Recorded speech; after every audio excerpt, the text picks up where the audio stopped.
Почитувани, добар ден. Трибина панел дискусија посветена на младите. Денеска ќе разговараме за се што е направено во изминатава година конкретно за младите. А навистина имаме многу за зборување. Денешната тема е како ВМРО ДПМН за само една година ја подобри положбата на младите и што направи за нив. Ќе почнеме од 250 евра електронски уред за секој студент што ќе се запише во новата студентска учебна година. Ќе разговараме за реконструкција на студентските домови, ќе разговараме и за стартап бизниси кои што ги даваме преку владата до 10.000 евра за младите. На оваа панел дискусија и на оваа тема денеска ќе разговараме со Сергеј Попов, председател на Унија на млади сили на ВМРО ДПМН и пратеник во собранието. Добар ден, добре дојде. Драгана Бојковска, член на извршниот комитет на Унија на млади сили на ВМРО ДПМН и пратеник во Македонското собрание. Добре дојде. И Филип Милев, председател на УМС ВМРО ДПМН Неготино. Добре дојде. Јас морам да почнам, извини Драгана, иако си наш единствено девојче тука со нас, меѓутоа ќе морам да почнам од Сергеј. Председателе, како изминатава година новата влада ги поддржува младите предприемачи и стартапи? Добро, ти благодарам, Валентин. Сите се сеќаваме на новиот оперативен план на владата на Република Македонија, кој што беше објавен и кој што мораме сите да признаеме на наше огромно задоволство. Во самиот фокус на тој оперативен план беа токму младите и вработувањето на нови млади луѓе во нашата држава, бидејќи сметаме дека личната екзистенција кај секој млад човек и онаа финансиска сигурност, финансиска предвидливост и така натаму е една од главните мотивации за да некој млад човек остане да твори и да создава семејство овде во Република Македонија. Јас оперативниот план би го гледал низ две призми. Едната е она на владата, а тоа е дека гледаме дека владата е посветена и дека оперативниот план го наменила за младите луѓе во Република Македонија, но вториот момент е заинтересираноста на младите да аплицираат и да го користат тој оперативен план и мерките кои доаѓаат од тој оперативен план, а јас тука ја гледам довербата кај младите луѓе што ја имаат кон државата, односно довербата на секој млад човек да се впушти во една таква интеракција со државата, нешто што порано не можевме да бидеме сведоци, ќе ти кажам и зошто. Ние сме имале мерки за самовработување на млади лица и порано во нашата држава, но разликата била тоа што тие јавни повици младите не ги гледале на време, тоа намерно било направено, да младите луѓе не можат да ги видат тие мерки и тие јавни повици за помош, а зошто? За да може да се намести кој ќе ги земе тие пари за помош за формирање на стартап бизнис. Тоа создаваше недоверба кај младите луѓе. Ние што направивме? Нема веќе прв дојден, прв услужен, па да си јават они на своите партиски другари дека утре сабајле во 8 почнува пријавувањето и да се нацртаат сите спремни со документите, а останативе кои што едноставно не можеле да знаат дека тој ден ќе има јавен повик, да немаат време да ги спремат документите и врз основа на она прв дојден, прв услужен, сите да знаеме кај кого да завршат сите средства. Тоа се голобради момчиња од ДУИ и СДСМ. Сега повеќе тоа не е така. Сега имаме комисија за евалуација на секоја апликација посебно. Сега се вреднува квалитетот на бизнис планот, сега се вреднува иновативноста кај младиот човек да искреира нов бизнис и нов бизнис план и мислам дека тоа сериозно придонесе кај интересот на младите луѓе да се пријавуваат и да сакаат да се впуштат во една ваква интеракција, би рекол бизнис интеракција со државата и затоа со гордост можам да кажам дека на трите повици за самовработување на млади лица, најмногу наменети за лица до 29 години, имаме над 6000 апликации. Тоа само потврдува ова што го зборував претходно, дека не е веќе како до сега и дека младите луѓе имаат доверба да се впуштаат во интеракција со државата и не мислат однапред дека се е наместено и дека однапред судбината за тоа кој ќе ги земе одредени грантови е веќе договорена. Напротив, со тоа што покажавме дека не е така, ги мотивиравме и мислам дека во иднина се повеќе млади луѓе ќе се одлучуваат да разговараат со државата и да бидат во таква интеракција со државата, бидејќи покажуваме дека веќе не е како до сега. Ако можам да заклучам, ако порано се давале на лица блиски до СДСМ и ДУИ, сега сликата е поинаква, секој има еднаква шанса да ги добие тие стартапи, ако не се лажам, оди бројката и до 20.000 евра ако се здружат две лица за остварање на повиците се најразлични, има за едно лице, има доколку се стружат во ДО, има доколку лицето е до 29 години, доколку лицето е над 29 години, помошта се движи помеѓу 10 и 20.000 евра, но најважно е тоа што процесот е транспарентен и процесот влева доверба, бидејќи чумуни се вакви мерки и вакви програми, доколку тие мерки и програми не ги таргетираат вистина оние кои што планираат да создадат бизнис, да творат и да бидат додадена вредност во македонската економија, со тоа да отвориме и реални работни места за млади луѓе. Доколку се формира стартап, во тој стартап нема да се вработат 55 годишни луѓе. Секако дека вработените ќе бидат млади, само што излезени од факултет, студенти и така натаму, така да мислам дека со оваа мерка ја подобруваме и продуктивноста на младите луѓе и нивниот инпут во македонската економија. Така, Сергеј се зајакнува економијата. Јас сега би продолжил со Драгана. Би сакала да го поставам прашањето токму на неа. Како Унијата на млади сили на ВМРО ДПМН ги вклучува младите во носење на одлуки и на локално и на централно ниво? Благодарам, Тино, за прашањето. Мислам дека ја погоди суштината на прашањето и на се она кое што ние го работиме, впрочем, како млади луѓе еве сега и имаме можности да носиме на вистина суштински политики и одлуки за младите. Јас мислам дека Унијата на млади сили на ВМРО ДПМН суштински покажа дека е единствен партнер во Македонија, особено од аспект на политичките подмладоци, кој што е во дослух со младите и кој што континуирано, па дури и во време на опозиција, додека беше ВМРО ДПМН, континуирано бевме во дослух со младите. Не баре, можам и слободно да кажам дека единствен партнер кој што и во тие 7 години беше со нив, беше ВМРО ДПМН. Ние низ целиот период имавме организирано најразлични трибини, најразлични комуникации заедно со младите, бидејќи ценам дека суштината на нашето работење, особено во политичките подмладоци, е да не го изгубиме контактот со младите и суштината со реалноста. Особено морам да кажам дека како ВМРО ДПМН младите имаат поддршка во процесите на носење на одлуките, бидејќи заедно со Унијата на млади сили, со раководството на Унијата на млади сили, направивме и низа на мерки во кои што бевме во дослух со младите, односно беа организирани каравани на секаде низ Македонија, се со цел да се слушнат потребите на младите во секој еден дел од државата. Заради тоа што ценам дека различни се потребите на младите во центарот на градот, тука во главниот град на Македонија, различни се потребите на младите во Струмица, во Охрид, во Дебар, во Берово, во Куманово, во Кривопаланка, така што ценам дека нашата политика на дејствување оди во правилна насока и сега кога власта ја превзема ВМРО ДПМН, мислам дека уште позасилено треба да работиме на истото. Јас знам дека сега ни предстојат локални избори и со уште позасилено темпо ќе работиме во таа насока да останеме во чекор со младите. Едно од мерките кои што ги спомена всушност и председателот Сергеј Попов беше оперативниот план за воработување, една од приоритетните мерки во кои што особено во време на парламентарните избори кога го правевме караванот беа истакнати 3 области во кои што младите треба да бидат центар, нели, и фокус на носење на политиките, а тоа се образованието, вработувањето и обезбедувањето на дом за млади. Председателот веќе напомена една од најглавните мерки кои што веќе замислете во една година мандат ВМРО ДПМН го реализира тоа покажува дека навистина фокус се младите.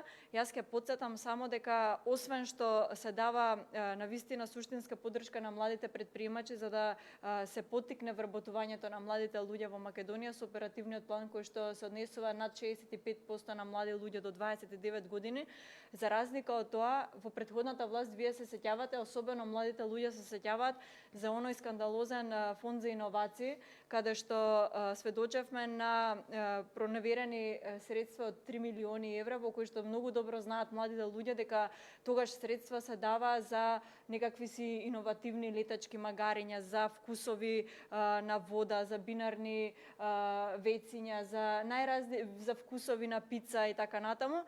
И мислам дека со тоа што младите го гледа и што сведочеа, ја казнија тогашната власт, сега ситуацијата е многу поинаква, се вреднуваат суштинските предприемачки бизнис планови и ќе биде процесот многу транспарентен, многу отворен за младите, се со цел да ја погодиме суштината, тоа е да ја подобриме и да го подобриме вработувањето на младите луѓе во Македонија. Така, Драгана убаво направи една вистина разлика од порано ако се дава пари за рецепти за пици или за тренирање на магариња, сега се даваат пари за младите да отворат своји бизниси и да работат и да творат тука во Македонија, да не одат надвор. Така да ова е навистина оперативниот план е навистина една одлична мерка која што владата предводена од ВМРО ДПМН заедно со младите ја донесоа. Сега би сакал да се вклучим и со Филип Милев, кој е председател на УМС Неготино. Филип, би сакал да те прашам тебе за условите во студентските домови пред 2024 година. Која е она разлика од пред 2024 и еве да речеме сега по една година влада на ВМРО ДПМН? Така, Тино, таму работата е, како да ви кажам, многу е длабока. Може да почнеме да зборуваме за години назад, за тоа какви непријатности се соочувале студентите. Таму студентите не беа приоритетна цел, некаде може да се каже дека тие беа тема за која беше непријатно да се зборува, тема која се избегнуваше да се зборува, немавме никаква соработка од страна на институциите. И лично јас како млад човек што моите студентски години ги поминав по студентските домови, моето комплетно студирање беше претежно во студентски дом Пелагонија. Ја ќе кажам за таму буквално односот ни беше буквално затворен. Тука ми стоеше конкретно на случајот каде ние младите студенти бевме верували не затруени во мензото во студентски дом Пелагонија. Лично јас и дел од моите цимири бевме, како да ви кажам, имавме страшни последици од тоа. Почнувајќи од таму, што може да се каже страшно, да продолжиме кон тоа да беше имавме денови на преживување каде беше научна фантастика да дојдеме до топла вода, и тоа не со денови, него со недели. Хаварисани тоалети, полусрушени плафони, нефункционални, како да ви кажам, нефункционални соби, нефункционални услови од комплетна инфраструктура, не од да речеме некој само еден сегмент. Студентите таму беа предмет на омалажување. Конкретно, предмет на омалажување и нешто најбитно и најпоразително според мене е тоа што институциите немаат слух за студентите. Океј е да се има проблеми, но тие проблеми треба да се слушнат и за тие проблеми треба да се работи и да се решат. Тотална бариера, тотален зид изграден од ароганција од институциите предводени од ЦСМ и ДУИ, кој што искрено нема слух за ни еден проблем на студентите. За година време власт на ВМРО ДПМН не можеме да кажеме дека е комплетно изградена нова инфраструктура, но честно е да кажеме дека имаме комплетни промени од тоа да сега институциите градат доверба со студентите, соработуваат со студентите и заедно, начело со студентите, ги носат промените. Тука можеме да спомнеме од тоа дека се отиде чекор понапред, каде што сега се формираат реални советски станари на студентски домови, каде искрено пред тоа имавме фиктивни студентски совети со тоа што удоволуваа на директорите и на референтите во студентските домови. За разлика од тогаш, сега имаме комплетни, реални совети на станари кои што се борат за правата на студенти, и најбитното од се, нешто што го немаше пред тоа, го има сега, е подадената рака на директорот и на референтите од студентски домови, кои горат од желба да ги слушнат потребите. Тука е суштинската разлика. Се изборивме ВМРО ДПМН како влада да доведе до тоа повеќе нема, ајде да ги наречеме фиктивни студенти кои беа сместени во студентски дом Гоце Делчев, во студентски дом Пелагонија, кои седаа буквално по 9-10 години и само заземаа место на искрени прави студенти кои што немаа место каде да седат, благодарејќи на тие такви студенти кои го преиздава своето сместување. Тоа не е случај годинава. И тоа е сведок, за тоа се сведок сите студенти, и тоа е евидентната разлика која ја донесе ВМРО ДПМН. Од тука можеме да забележиме дека оваа година имаме, може да се каже, рекорден број на проведени контроли од страна на институциите, имаме доста контроли кои се тука да испадат на терен, да ја увидат реалната слика, да видат што може да се направи и по сугестија на студентите и која е реалната ситуација и како може да се делува во овој период. Тоа е тоа што мислам дека во претходните мои 4 години јас како сместен го немаше. За разлика сега имаме пристап. Студентите имаат лесен пристап до институциите каде што можат да разговараат и да си ги кажат своите проблеми. Претходно се организирале некои си, да ги наречеме, манифестации на кои што се правеле некои си јавни собори, као да си ги кажат студентите проблеми, ама тие проблеми завршувале со молк од институциите. Така да мислам дека тука на оваа тема има многу да се кажува за какви се ситуации, какви се секојдневни преживувања имале студентите, но мислам дека тоа е суштината тоа. Тоа е поразително за една држава, најосновните услови студентите ги немаат во нивните студентски домови. Така, Филип, ако смеам и јас да заклучам, дека по што ти го напомени, изминативе неколку години од мизерни нечовечки услови во студентските домови, сега добиваме едни студентски домови кои што се реконструираат, кои што ќе бидат достојни за секој студент, кој што ќе може да учи, да созрева во тие студентски домови. Меѓутоа и навистина убаво кажа дека новата влада предводена од ВМРО ДПМН не само што има слух за младите, туку и ги решава нивните проблеми, а не тие се запишани на некој ливче, па потоа фрлени во некоја канта за отпадоци. Сега би сакал малку да го преформулирам следното прашање, бидејќи имаме навистина голем инфраструктурен бум во измината оваа година. Како таа нова инфраструктура влие врз твоето секојдневие како студент? Апсолутно да. Имаме евидентна разлика и таа, верувајте, не влие само на мене како студент и на сегашните студенти, таа буквално ќе влијае и ќе осетат и идните студенти кои треба да дојдат. Како што кажав, разликата е очигледна, поради тоа што за разлика од претходната власт, која искрено не ни сакам да ја споменувам, сега немаме само празни зборови, него имаме дела. И тоа може да го прогледаме низ чекорите кои ги презема сегашната влада предводена од ВМРО ДПМН и премиерот Христијан Мицкоски. Тука можеме да ги напоменеме предвиденото комплетно реконструирање на студентските домови низ цела држава, цела Република Македонија.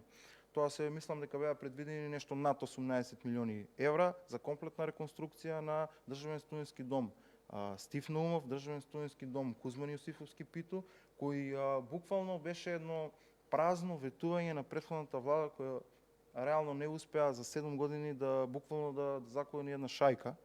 Но за разлика од тоа, денес студентите и граѓаните од Скопје се сведоци дека таму моментално имаме инфраструктурен бум. Таму се работи секојдневно и се успеа некаде за година дена работа да дочекаме да веќе следната академска година дочекаме да тие да бидат отворени и да ги примат првите студенти. Што тоа значи комплетно два нови студентски дома, комплетно реновирани со европски стандарди и европски услови. Тоа мислам дека е нешто што државата може да му го понуди на студентот кој стварно сака да студира тука и да се гради и да се развива тука.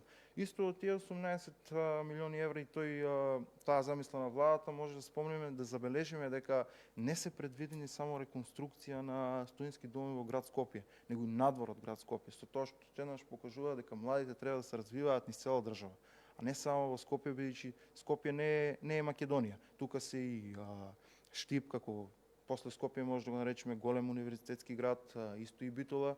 Така да со тоа тука можеме да заклучиме дека и младите се опфатени со новиот договор со Британија, каде што има предвидено изградба на нов медицински универзитет во Штип. Исто во склоп на тој универзитет е предвиден и студентски дом. Со тоа што гледаме дека некој стварно се грижи за младите и некој стварно работи за младите на територија на цела Македонија. Што тоа досега искрено не беше случај. И тоа младите го знаат. И затоа тогаш имаше протести пред Министерството за образование. Денес нема и денес се работи за интерес на младите. Тука можеме да го спомниме и ваучерот, кој е предлог закон, кој треба да се донеси некаде во октомври месец, да почне со реализација и со користење на младите од истиот. Јас овде не би зборел повеќе, би сакал Сергеј да го објасни тој дел, бидејќи, како предлог и он се јавува. Тоа е 250 евра ваучер за секој студент до 29 години, на без разлика дали е на универзитетот, на државниот или на приватниот. Предвидено е како ваучер за технолошко помагало, таблет или лаптоп, кој мислам дека стварно и како ќе придонесе за дополнително едуцирање на студентите и полесен пристап на информации. Исто така, за пофалба е и тоа дека Министерството за спорт се избори за определување буџет со кој што комплетно ќе се реконструира и спортската сала на Универзитетот УКИМ, што реално беше проект почнат од ВМРО ДПМНЕ од 2013 и до денеска немаме разрешница на тој проект. Зошто и како, мислам дека студентите добро знаат, знае и целата јавност дека овие 7 години се преспа не само за студентите, кои што треба да бидат приоритет, него и за цела држава. Еве се одвои средства и за тоа, се работи и на тоа. Така да можеме да видиме дека тука имаме едноставно инфраструктурен бум кој реално можеби јас како абсолвент нема толку многу да го осетам, но ќе го осетат и текако идните студенти.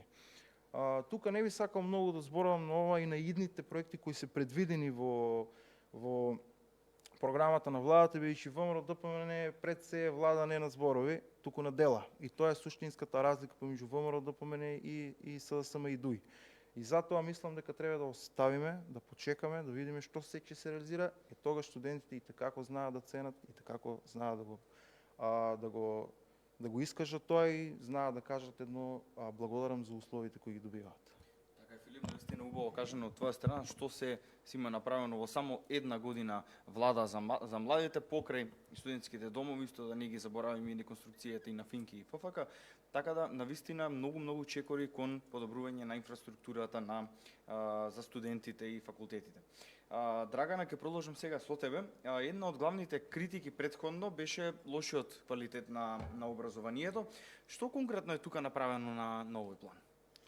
Така, благодарам Тино за прашањето. Јас прво ќе се заблагодарам што еве тука на панелов имаме и студент кој што најдиректно ги чувствува последиците, кој што најдиректно може да прикаже што всушност се случувало за време на студентските години, за време на владењето на СДСМ. Мислам дека Филип точно го долови моментот што всушност преживува студентите за време на владењето на катастрофалната СДСМ.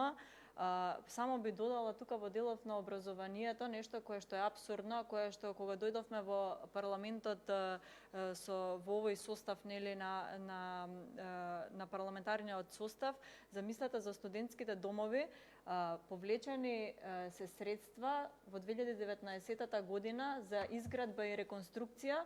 Средствата стоеле на сметка и ние плаќаме континуирано годиниве наназад камати заради тоа што не ги користиме истите средства. Во исто време Филип напомена дека се случува протести, сведочеа студентите на мизерни услови за живот, труење со храна, недостојни хигиенски услови, така натаму. Значи, повлечени средства, добиени средства, стојат на сметката на државата, а не се користат. Дотаму можете да оцените какво всушност неработење и каква неодговорност имале овие претходниве кон студентите. Јас би го оценила тоа на едно најлошо можно ниво, бидејќи несоодветните услови за живот резултираат и со тоа во годините од 2016 па наваму да имаме најголемо иселување всушност на младите во времето на владењето на СДСМ, што е резултат на нивните лоши политики. Ја напомена во делот на образованието исто така и ваучер од 250 евра за електронско помагало за секој студент. Јас само ќе потсетам дека прв пат од 2008 година ова е мерка која што прв пат се носи од овој тип да се поддржат младите, односно студентите од аспект на дигитализација или поддршка со електронски помагала. Така што генералната слика може да ја видат младите за тоа кој навистина работи за нив и кој, па би рекла, дури толку немилосредно претходно се однесувал со нив. За жал, образованието имаше можеби беше најмногу погодено од аспект на младите. Вие знаете многу добро дека нашите ученици беа оставени без книги. За жал, во 21. век уште имавме случаеви во кои што учениците ни беа без учебници. Значи, дотаму можете да процените со каков квалитетно образование сме се соочувале претходните години. За среќа, благодарение на министерката Весна Јаневска со добрата работа на оваа влада, веќе имаме обезбедени учебници за секој дете. Многу интензивно се работи, веќе се печатат учебниците за наредната школска година да биде секој дете обезбедено со учебник, значи по соодветна програма како што треба, така што можеме тоа да го истакнеме дека е нешто кое што го решивме во најбрзо и најрекордно време. Нешто кое што исто така заслужува да се потенцира, тоа е дека учениците, студентите, средношколците беа оставени исто така на милост и немилост во неповолните услови, односно од аспект на инфраструктура не беа доволно згрижени. Сега со овој ребаланс, па и со буџетот кој што го носевме во 2025 година, прв пат, замислете, после 7 години за носење на буџетите на Република Македонија, прв пат не се кратат ставките кои што се однесуваат за младите. Напротив, во овие ставки каде што се вложува од аспект на инфраструктура во образованието имаме зголемување. Имаме зголемување од аспект на вложување во основните училишта, во средните училишта, исто така и на универзитетите. Рекордно зголемување на буџетот од аспект на образованието имаме во обезбедување на средства за Универзитетот Свети Кирил и Методи и за кампусот Мајка Тереза.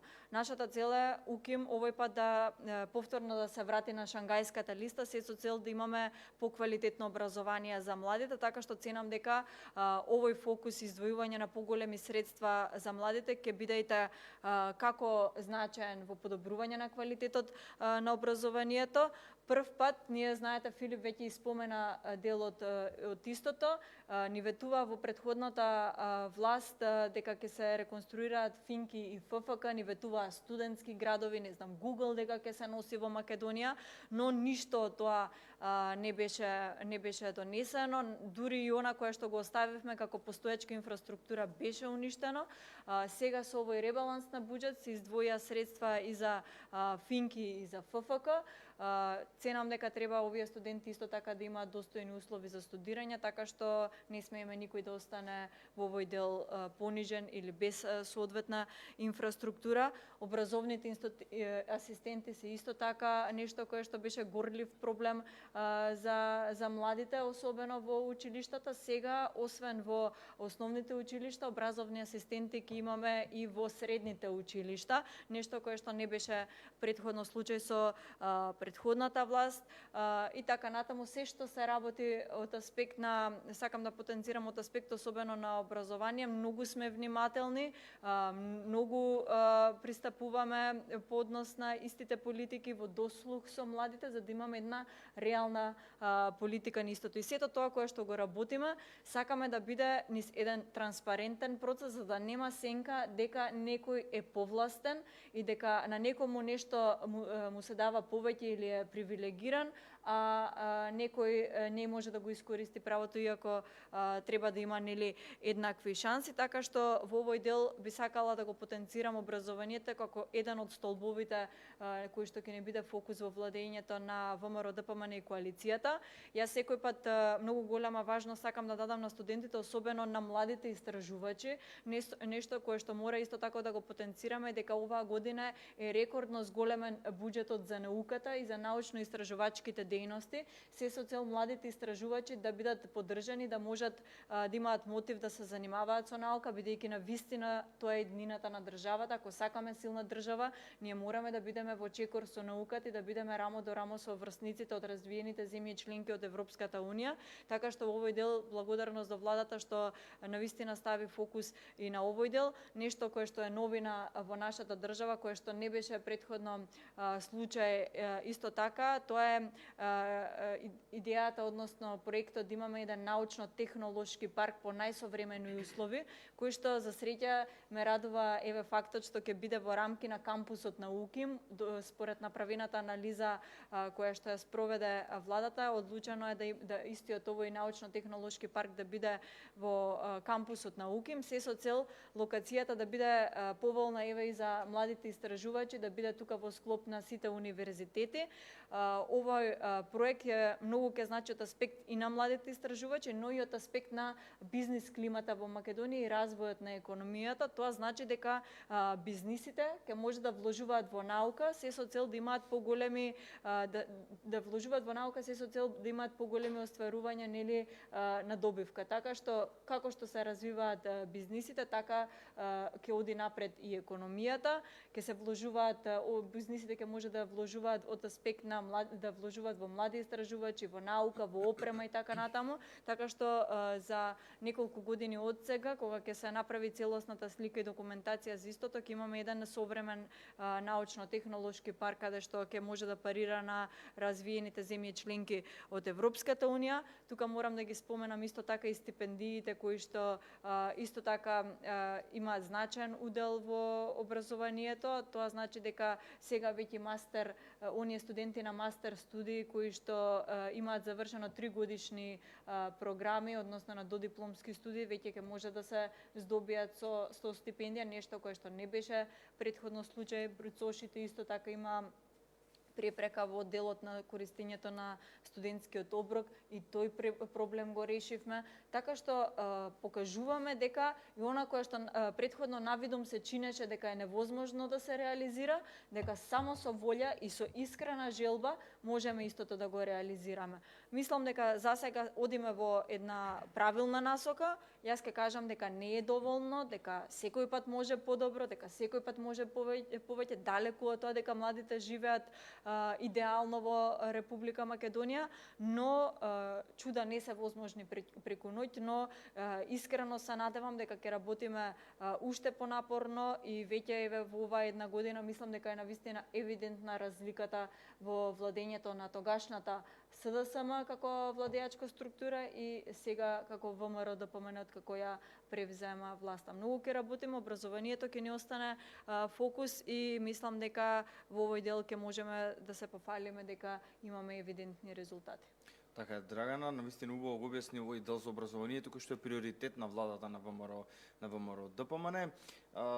И навистина јас би заклучил овде дека доколку изминатата власт на СДСМ и ДУИ барем 10% направи од ова што ние за една година го направивме, можеби ќе имавме факултет на Шангајската листа, можеби ќе имавме веќе некој реконструиран дом или факултети веќе беа при крај со изградба, така да за 7 години навистина многу малку или воопшто ништо не направија.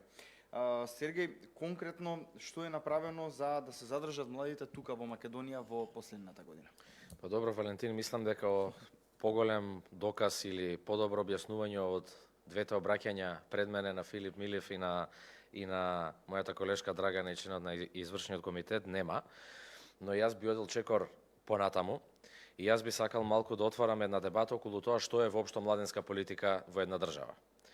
И јас се согласувам дека најголем фокус во делот на младенската политика секако е образованието, спортот кај младите луѓе, целата таа спортска и образовна инфраструктура, мерките за самовработување кај млади лица кои што ги истакнавме пред малку, но мислам дека младенска политика е буквално се што се случува во една држава. Секое будење на еден млад човек и што е она што он прв ќе го види во тој ден е и такако младенска политика. Младенска политика е да се реконструираат студентските домови, младенска политика е да се враќа мерката Купи куќа за млади, младенска политика е да се врати спортската сала, односно да се продолжи незината изградба при кампусот на УКИМ, младенска политика е да се откочи изградбата која што од само за нив познати причини 7 години беше закочена. Младенска политика е да давате субвенции за отворање на бизниси за млади лица за да се вработат млади луѓе, но младенска политика и кога млад човек ќе се разбуди од сабајли да не го види својот премиер клекнат некаде надвор од Македонија, како коленичи и ги распродава националните интереси. Младинска политика е како македонец да се чувствуваш гордо, да си достоинствено представен пред светот, да не се чувствуваш како да вредиш помалку од твојот врсник кој што живее само на 100 километри од тебе. Тоа и како е младинска политика. Младинска политика и да не се возиш по искршен пат. Младинска политика е изградбата на патот кон Охрид. И младите луѓе, јас би рекол и најмногу младите луѓе може би ќе го возат тој пат. Младите луѓе ќе ги возат и сите патишта кои што во овој момент се градат, а од некои причини не се граделе, ама па многу па на истите се крадело, ама километар автопат немавме видено. Младинска политика е дали се пали тај МК од Сабајли, првата вест е дека полицајка се удри во пајакот и истата треба да му се извини сега на пајакот, бидејќи многу лошо го удрила и веројатно тој можеби не е во возна состојба, а не дека МВР расчистило со некој наркоклан во главниот град, дека МВР расчистило не знам колку убиства. Тоа е младинска политика исто така, да има правда во една држава.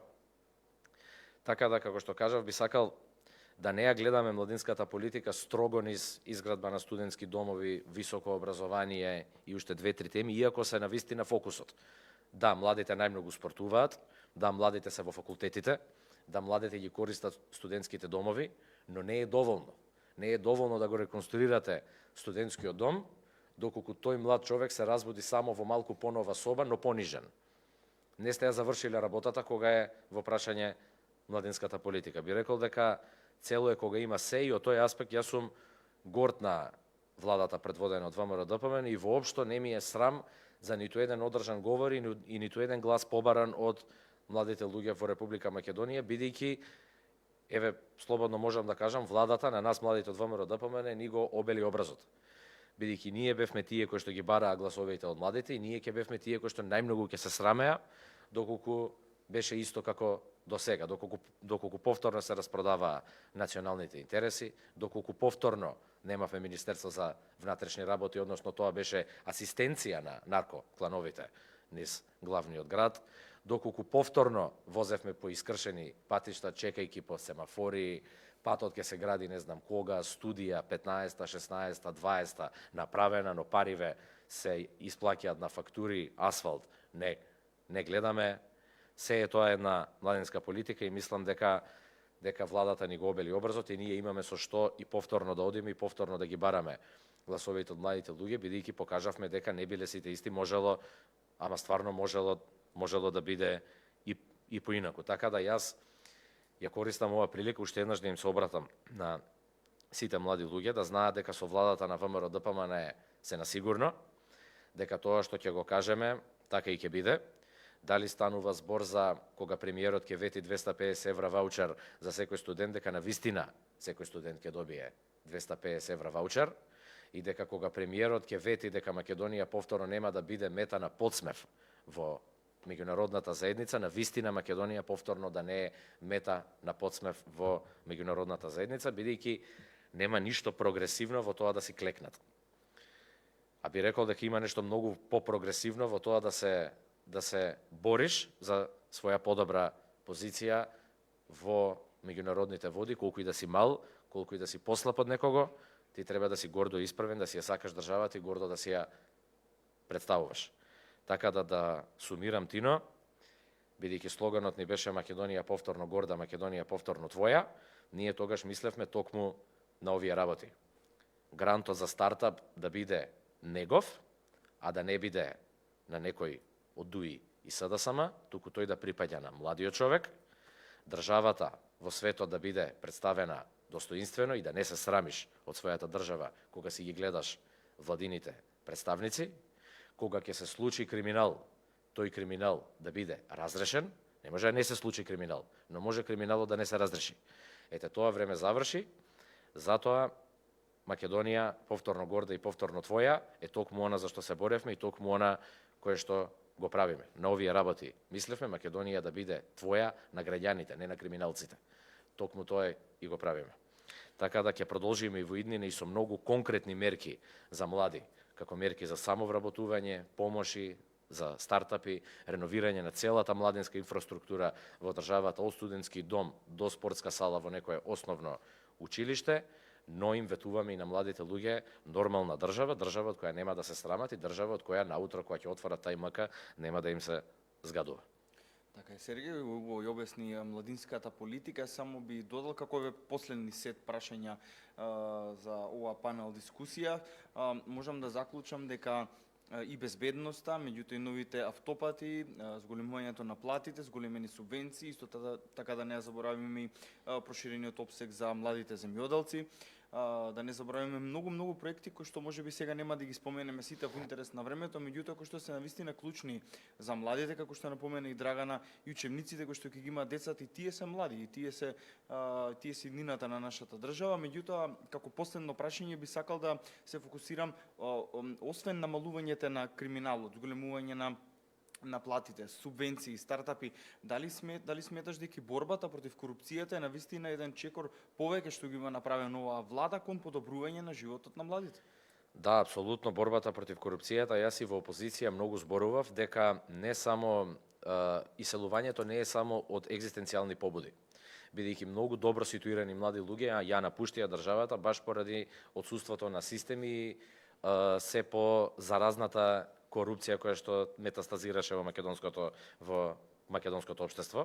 Апсолутно е важно, бидејќи видите, корупцијата обесхрабрува. Кога млад човек ќе се разбуди едно утро и ќе види дека тој има толку пари колку што има во джебот, но градоначалникот договорил 2-3 тендери и земал X сума на пари во својот джеб и за тоа нема реакција од македонските институции, тоа го обесхрабрува тој млад човек. Тој во тој момент не е еднаков пред системот заедно со останатите учесници во овој систем. Некој е пред него, тој е назад. Тој не може да стигне каде што е овој човек, бидејќи нема како да го корумпира системот. И тоа обесхрабруваше многу. И уште ја паметите она изјава за Нартан Груби дека Дрин Ахмети бил многу амбициозен и така стигнал до милиони да купува трговски центар. Видете, тоа е катастрофа, тоа е многу болно и тоа има разорувачка сила, односно разорувачки последици врз македонското општество и врз иднината на младите луѓе во државата, така да борбата со корупцијата и она нормализација која што цело време ја зборувам, кога стануваш едно утро и ништо посебно не се случило, Македонија уште еден досаден ден поминал, никој никого не корумпирал, никој не ги собрал милионите и ги спакувал куферите, тоа е она кое што влие и го мотивира тој млад човек да остане и да се труди овде. Бидејќи зошто би се трудел кога еве има поамбициозни купуваат молови? Од каде да почне се вели он?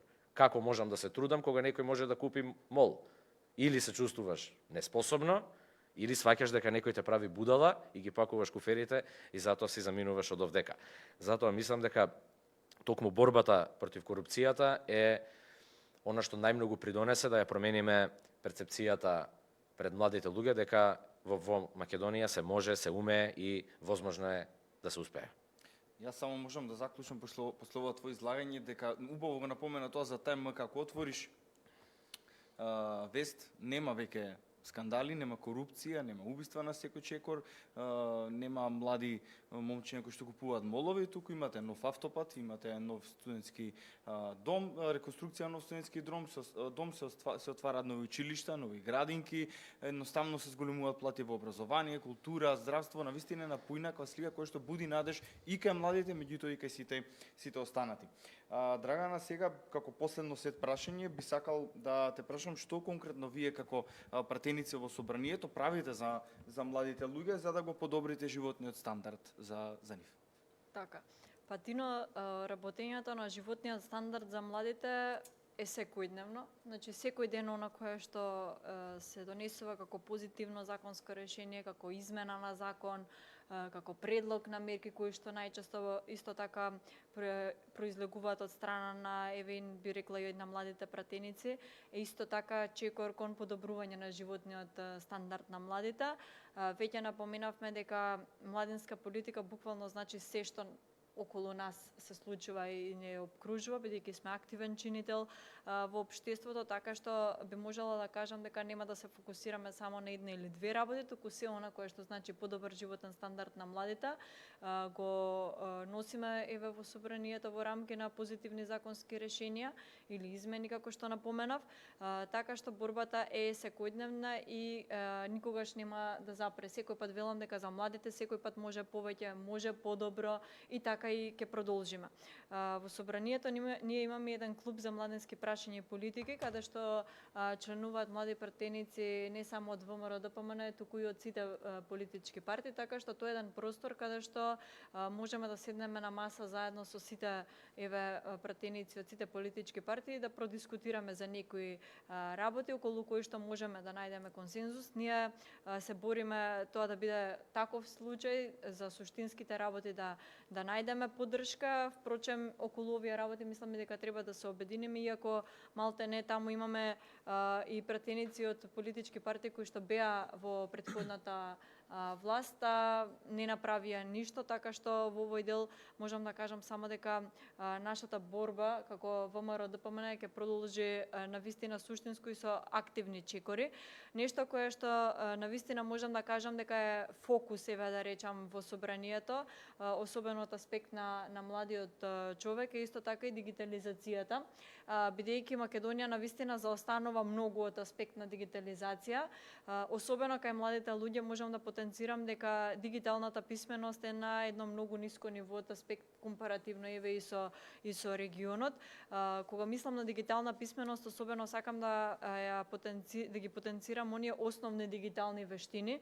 Кај нас во Македонија само 35% од населението поседува основни дигитални вештини, што значи дека компаративно да речеме еве со Хрватска, која што е недалеку од овде, а која што е лидер по однос на основни дигитални вештини кај младите, ние многу заостануваме. Позади нас се единствено, мислам, Бугарија и Албанија. Заради тие причини и го формиравме Министерството за дигитална трансформација, кое што треба забрзано да работи на ова поле, така што овие основни дигитални вештини треба да бидат навистина забрзано подобрени кај младиот човек, бидејќи треба да придонесат од аспект на тоа основните задачи кои што треба ефективно да се завршат во рамки на основното функционирање, да се завршат многу побрзо. Дигитални вештини не значи само да се вклучи, не знам, електронското помагало, да се користат социјални мрежи, туку многу повеќе. Затоа со Министерството за дигитална трансформација треба да направиме тука еден значаен чекор, бидејќи како што напоменав, дигитализацијата и науката не смеат веќе да чекаат.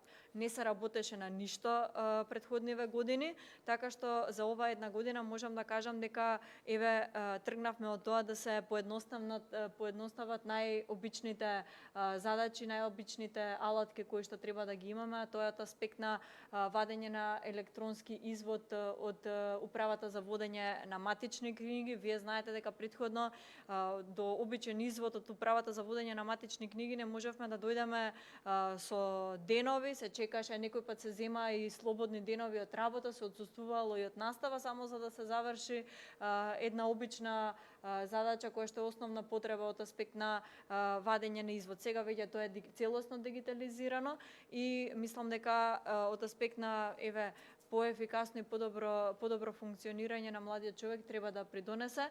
Нешто кое што исто така е во најава, кое што веќе е донесено согласно позитивните законски решенија во собранието, тоа е дека граѓаните сега ќе имаат и електронска лична карта и возачка дозвола.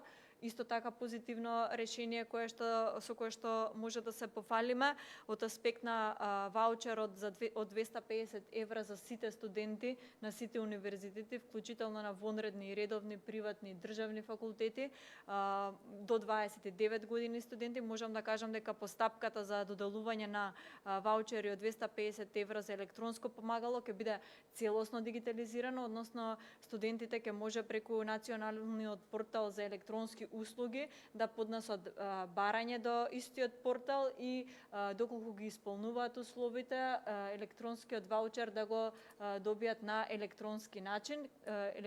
Ваучерот ќе може да го искористат електронски или во печатена форма, доколку немаат доколку немаат студентите профил на овој портал, ќе треба да се упатат до некој од центрите на Министерството за дигитална трансформација, за да може да го остварат истото, и од тука ги повикувам младите луѓе будно да го следат процесот за да нема било каков пропуст. Но од аспект на дигитализација сакам да потенцирам дека преку овој начин на кој што дигитално ќе може да поднесуваат барање, дигитално да добијат повратен одговор, го оценувам како навистина позитивно, бидејќи нема веќе да имаме случаеви во кои што едни ќе можат привилегирано да добијат електронски ваучер, односно ваучер за електронски уреди, а други, например, да речеме, неосновано да не добијат, така што од овој аспект вршиме и заштита на злоупотреба на ваучерот, и од аспект на корисници на ваучерот, но и од аспект сега и на економските оператори кои што ќе бидат избрани за доделување нели на овие ваучери, бидејќи откако ќе се искористи истиот ваучер, оној пин код кој што ќе го имаат за одредениот корисник веќе ќе биде поништен и нема да може да се врши злоупотреба. Од аспект на подобрување на животниот стандард во рамки на собранието, вие знаете дека имаме ние една национална стратегија за млади, за кој што ретко кој млад човек може да има представа вака во секојдневното живење што тоа представува. Навистина квалитетен документ, но не бележеше никаква имплементација. Сега со колегите исто така вршиме напори истата да биде имплементирана, односно навистина да се почувствуваат ефектите од истото. Образованието веќе го напоменавме, кое што низ низа досега законски решенија беше исто така навистина голем фокус, но за мене исто така подобар животен стандард за младиот човек, освен сузбивање на корупцијата која што веќе кажавме, е исто така значи и подобрување на економијата, бидејќи доколку немате силна економија, тогаш не можете да зборувате ни за силна држава. Од аспект на економијата, ние веќе за една година имаме квартали во кои што континуирано имаме позитивен економски раст, имаме економија во која што бележиме, замислете, рекордно ниво на странски директни инвестиции, кои што ќе придонесат за нови вработувања, особено на младите луѓе со конкурентни плати. Ние имаме економија во која што се зголемуваат платите на кадрите кои што се во делот на образованието, во здравството, во Министерството за внатрешни работи и во администрацијата, така што во многу сегменти се работи од аспект на економијата, се со цел се она кое што го работиме ние како држава, да го почувствуваат на вистина младите. Нешто кое што не го спомнавме, а можеби заслужува на вистина големо внимание, тоа е решавањето на статусот на младите лекари. Младите специјализанти веќе ќе го имаат овој статус решено, нешто кое што знаете дека со години наназад беше случај во кој што и покрај протестите на младите специјализанти претходната власт не наоѓаше слух. Сега веќе имаме решенија во кои што се вработуваат 600 млади специјализанти и така натаму, се она што значи од аспект на подобрување на животниот стандард, вложување во студентските домови, како што кажавме, 5,5 милиони евра ние имаме и неповратни средства добиени од Германската развојна банка, која што можеме да кажеме бесплатно ги имаме добиено како држава, а како резултат на ова влада и ова Министерство за образование, ги имаме добиено како неповратни средства за да се вложуваат во студентските домови надвор од Скопје, кое што ќе значи подобар животен стандард не само за младите во Скопје, туку и во сите држави, во сите градови во нашата држава, ќе значи подобар исчекор напред за подобрување на животниот стандард на младите и ќе продолжиме понатаму да работиме и на ова поле секако. Јас ќе ги повикам младите во наредниот период, особено пред локалните избори, да учествуваат во програмите и во приоритетите кои што ќе ги одредиме за младите, се со цел повторно да бидеме во дослух со нив и да направиме една квалитетна програма која што ќе биде исто така насочена кон нив. Драгана, ти благодарам за твоето излагање во последно во овој сет прашање. Навистина, кога можам исто да заклучам, би го надоврзал со оној Сергеј што го говореше.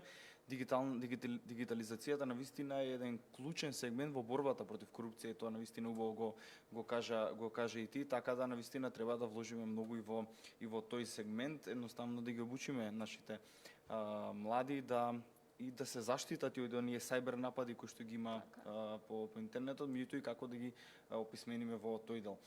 Филип, за крај накратко би сакал да ни дадеш еден заклучок, дали има разлика од овие изминати 7 години во оваа една денес во односот на институциите кон младиот човек? Апсолутно дека има разлика. Апсолутно дека има разлика, а пред се мора да кажам дека за 7 години такво неработење за студентите, такво омалужување према студентите, верувате, и за некои можеби разликата не е очигледна. Поради тоа што многу лошо е направено према студентите и како треба време тоа сето да се среди и да се одобри. Можам да кажам слободно дека денес разликата е во тоа што не се манипулира повеќе со студентите. Претходно имавме брана од институции кои има изградено една бариера, еден зид од ароганција, од непристапност, од непослушност, кој што не ги слуша барањата на студентите, едноставно во некои случаи работеа контра интересите на студентите. Таков пример можам да го наведам и случајот во Студентски дом Пелагонија, кога имаше избор за претседател на Совет на станари, кои тие чист регуларен процес со резултат го поништија чисто поради тоа што не им се допаѓаше претседателот и нема интерес од кандидатот за претседател. Тоа се примери кои што искрено можам до утре да ви набројувам каде и како се погазувани студентите, како се тие непочитувани, но тука е суштинската разлика. Денес ние немаме филмски ветувања за нови студентски градови, немаме манипулации, лажење со студентите од тоа што ќе добијат едно, но трето размислуваат, но трето и не добиваат. Тука можеме да го спомениме и тоа што го кажа и претседателот Сергеј. Селективноста.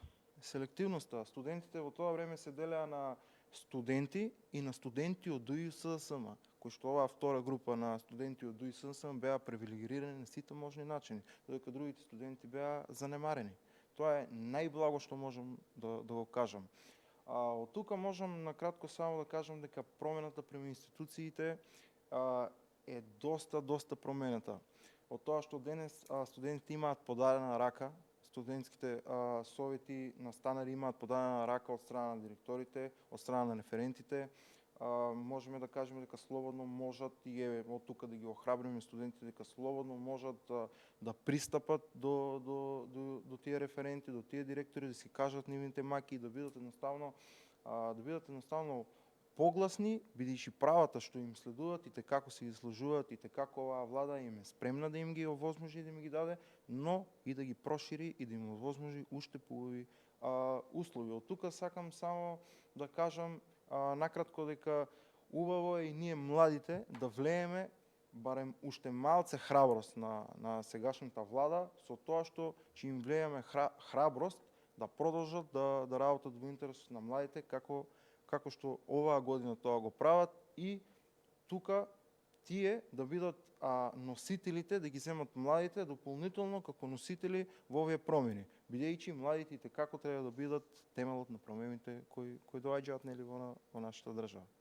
Така е, Филип, ти благодарам и на тебе на ова денешно излагање во ова панел дискусија. Благодарам Драгана, благодарам Сергеј. Денеска навистина образложивме зошто ВМРО ДПМН на власт и зошто ВМРО ДПМН е партнер навистина на младите. Уште еднаш ви благодарам. Почитувани гледачи, вам ви благодарам за вашето внимание. Денеска разговаравме на тема млади. Борбата против корупција, дигитализацијата, финансиската поддршка за младите, слухот и решавање на проблемите кои произлегуваат и подадената рака. Се она што ВМРО ДПМН го прави за да го олесни и подобри животот на младите. Една година ги градиме темелите на промените. Доаѓа времето на Македонија. Ви благодарам. Поздрав и секое добро.